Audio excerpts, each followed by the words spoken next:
A closer look right now at Ben Bernanke and the Fed's QE2 plans, and who better to ask than a former Fed insider, Vincent Reinhart. He was the director of monetary affairs and also an economist for the central bank's policy setting committee. And Vincent, thanks so much for joining us. And first, what do you make, by the way, of all the criticisms Bernanke got over the weekend from the other Fed officials? Well, if you're the only one sticking your head out over the foxhole, you get shot at. And the problem is, Ben Bernanke and the Fed is right now the only a policy maker doing anything. Hence, they're subject to lots of criticism. Right. Well, is he going to prove them wrong? That's a hard question, and that's why there is so much criticism, right? It isn't, I think right now we have an unhealthy focus on QE2 because many of the other things that could be done to reinvigorate recovery, like getting better tax system, doing better on handling the foreclosure problem, dealing with the problems banks still have in terms of bad assets, are off the table because of politics. That just leaves us with monetary policy, and QE2 might not be the most effective tool, but it's the only one that can move right now. It's the only one, so how effective can it be then, Vince? Well, the bad news, and one of the reasons it stirred up so much criticism, is many of the domestic channels of monetary policy influence are blocked. Housing is in the doldrums.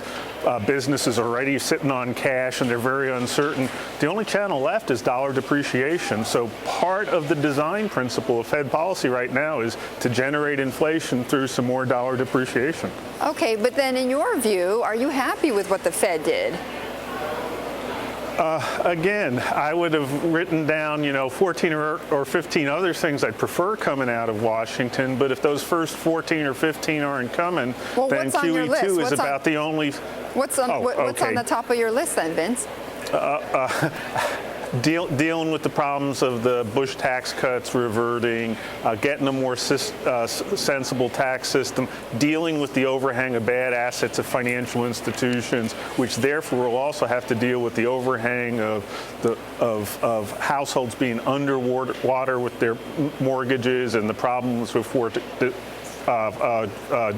foreclosure and disclosure. So there's lots of issues. Right. The fact is, we don't have a system right now that can do them. Right, but just because we implemented QE2 doesn't mean that we're not going to deal with all of those. Yeah, but when do you think we will do them, Betty? That's the issue. The problem is right now. Well, I mean, the Bush tax cuts, though. But the Bush tax cuts, we are dealing with those right now. Yeah, but it's not exactly clear to me that we'll deal with them in a helpful way, since as the president was out over the weekend saying he would prefer the high-end ones to revert. So I'm just not that confident that Congress is going to deliver some good outcomes. If that's the case, then the Fed's the only game in town. Okay, so the Fed's the only game in town. What do you think is going through Bernanke's mind as he's getting sucker punched by everybody? Why me? Leave me alone. Shouldn't you people be encouraging other good policies rather than criticizing mine? I think the basic message from the Fed is, what else can we do? Monetary policy works through changing the Fed's balance sheet. It's making the balance sheet bigger to be more accommodative in an environment in which the unemployment rate is 9.5% and inflation still seems poised to go lower. Right. Making a bigger balance sheet is the only tool they have right now. Is it a particularly effective tool? Does it pose significant risks down the road? Yeah. Yes. Is it going to strain,